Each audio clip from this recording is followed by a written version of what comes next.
Ever wonder what happens when curiosity meets real talk? You're about to find out. This is your host, Mike Lorena, and together we dive deep into the stories and ideas that matter most. Audio Jungle.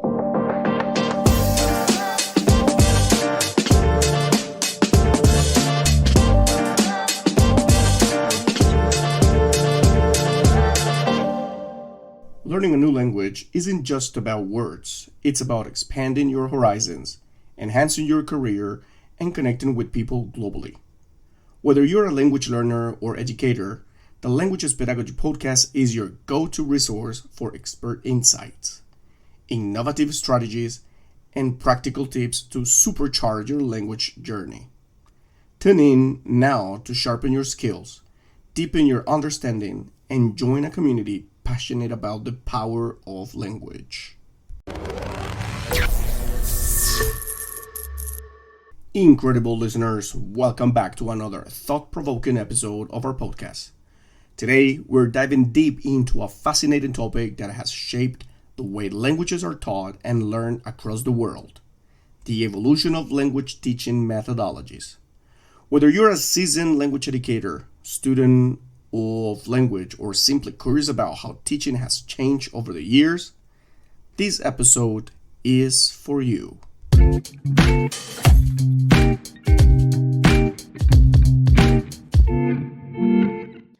Language teaching has come a long way, and the journey has been full of innovation, adaptation, and shifts in philosophy. We'll explore how methodologies have evolved from the early grammar-focused methods to today's communicative, learner-centered approaches. So get comfortable as we embark on this journey through time, discovering how language teaching methodologies have developed and what each one has contributed to modern pedagogy. Let's begin at the start of our journey with the grammar translation method. Well, this method, which dominated language teaching for centuries, has its roots in classical education, particularly in the teaching of Latin and Greek. The aim wasn't necessarily to speak or use these languages, but to understand their grammar, analyze text, and translate them into the learner's native language. So what was it about? The grammar translation method focused heavily on rote learning of grammatical rules, vocabulary lists, and translation exercises. Reading and writing were emphasized, but speaking and listening were virtually ignored. Students would translate classical texts or passages, and much of the learning revolved around mastering complex grammatical rules and extensive vocabulary. So, why was it popular then?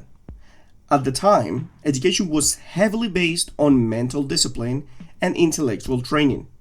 The goal wasn't necessarily communication, but developing the mind through studying the intricacies of a language. This method was especially popular in formal settings, where language learning was tied to academic prestige, particularly in Europe during the 19th and early 20th century. So, what are the drawbacks here?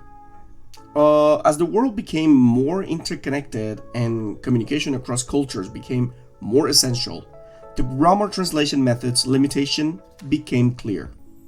It didn't prepare students to speak or understand a language in real-world situations.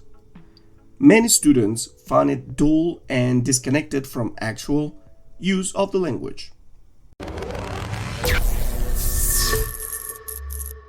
Let's jump right now to the next method, the direct method and natural approaches.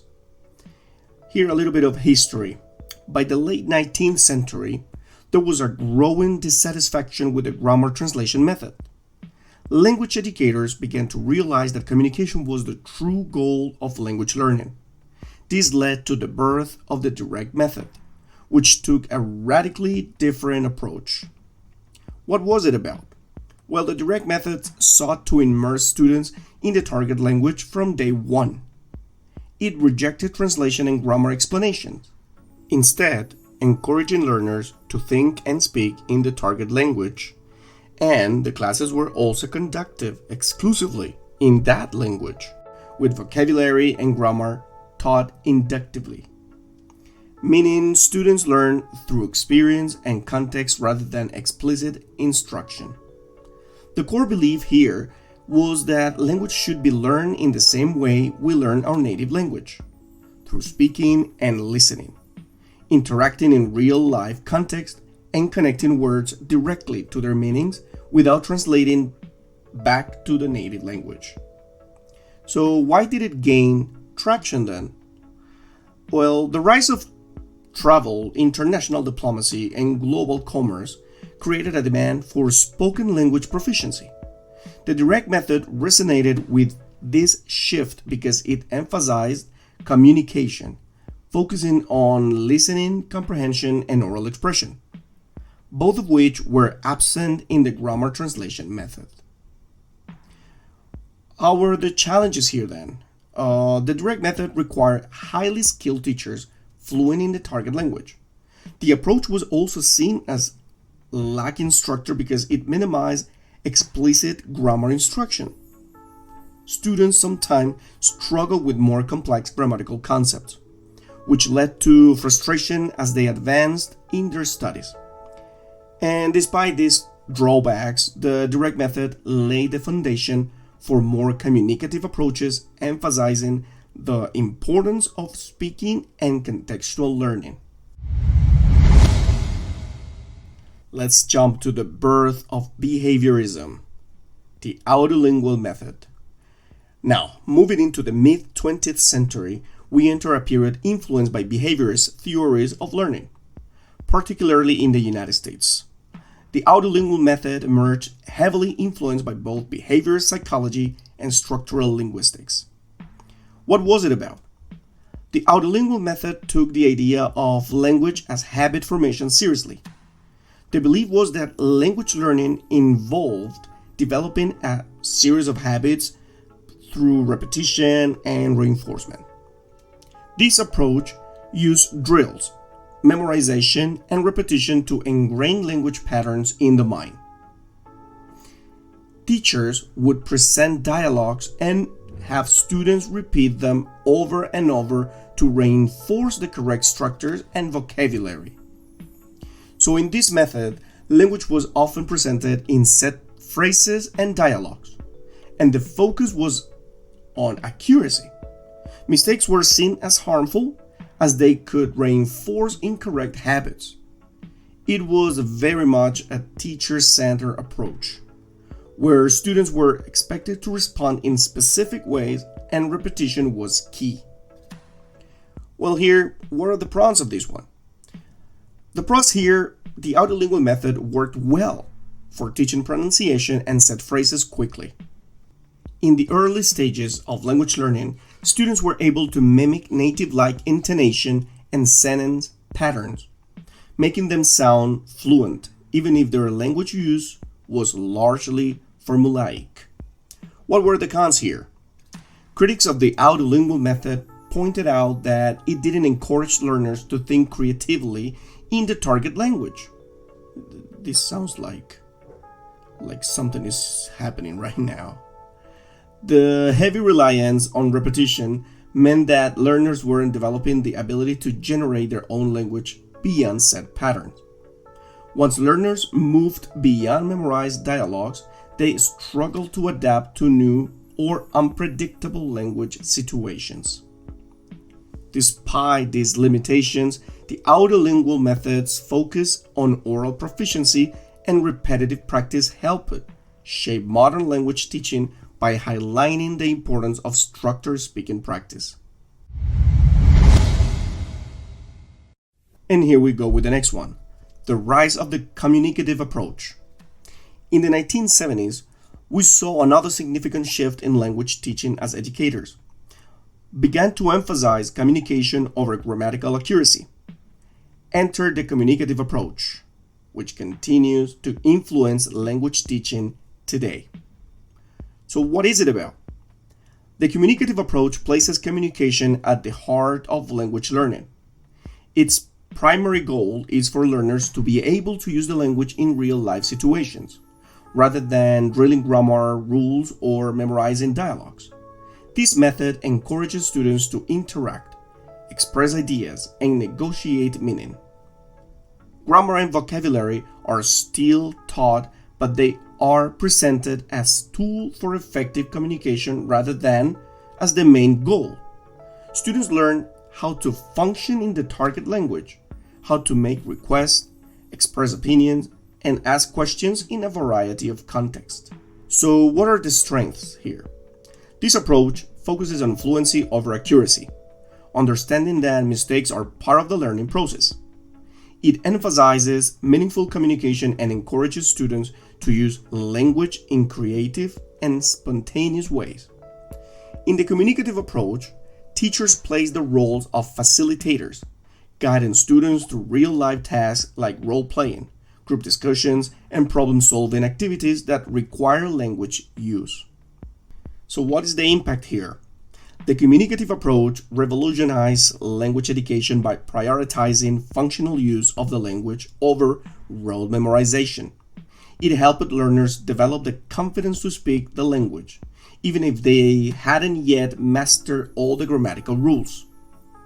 The approach also sparked a wave of new teaching strategies, including task-based language learning and content-based instructions, which focus on using language in meaningful context.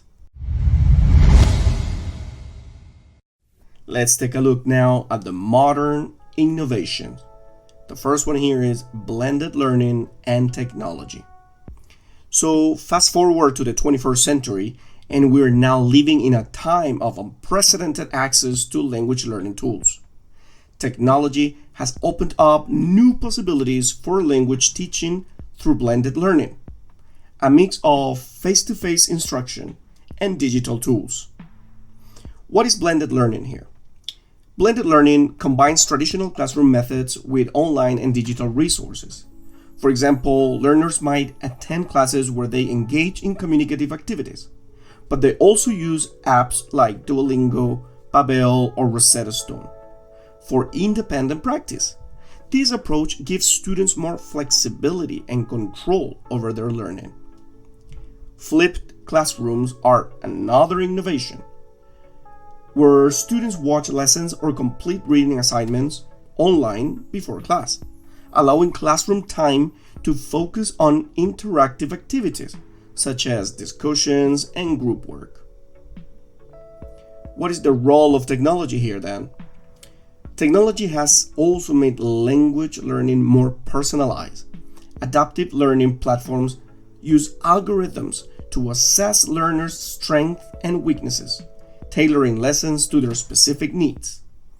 Apps and platforms also enable learners to connect with native speakers across the globe through language exchanges and video chat tools, providing authentic practice opportunities. Moreover, we now have access to vast amount of authentic content, from YouTube videos and podcasts to online newspapers and blogs in the target language. These allow learners to immerse themselves in the language, even if they are thousands of miles away from a native-speaking country. Task-based language learning, or TBLT. Another modern methodology that has emerged is task-based language learning, TBLT. This approach focuses on task real-world activities that learners must complete using the target language. The idea is that language is best learned when students are engaged in meaningful communication to achieve specific goals. So, how does it work? In a task-based approach, learners are given a task, such as planning a trip, solving a problem, or preparing a presentation, and must use the language to complete it, rather than focusing on isolated grammar or vocabulary lessons. TBLT emphasizes the use of language as a tool for accomplishing tasks. The teacher's role is to provide guidance and feedback, but to let students learn through doing. This method mirrors the way we use language in real life, where the focus is on accomplishing tasks rather than following strict grammatical rules. So what are the benefits here? It encourages autonomy and problem solving.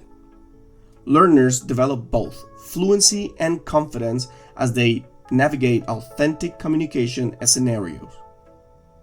It also allows for differentiation because tasks can be tailored to the proficiency level and interests of the students.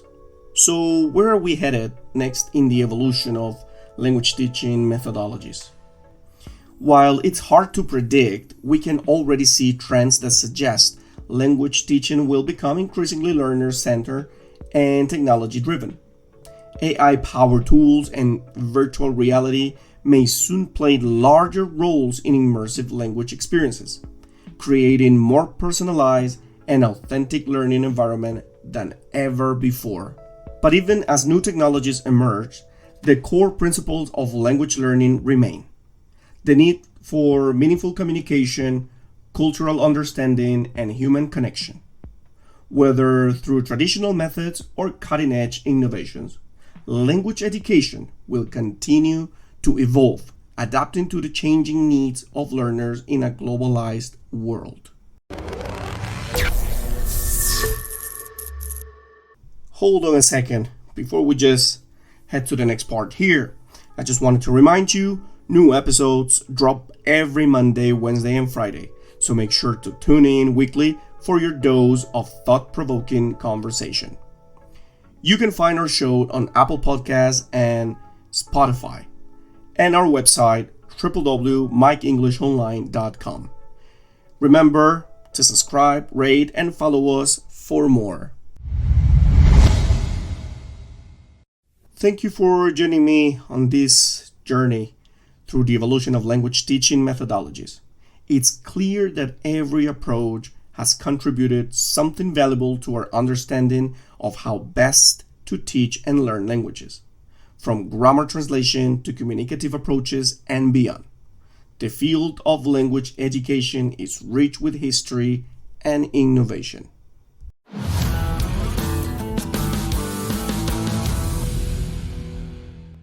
So if you enjoyed today's episode, be sure to subscribe and share it with fellow language enthusiasts, teachers, people who just want to learn new languages, or anybody who's interested in these type of topics.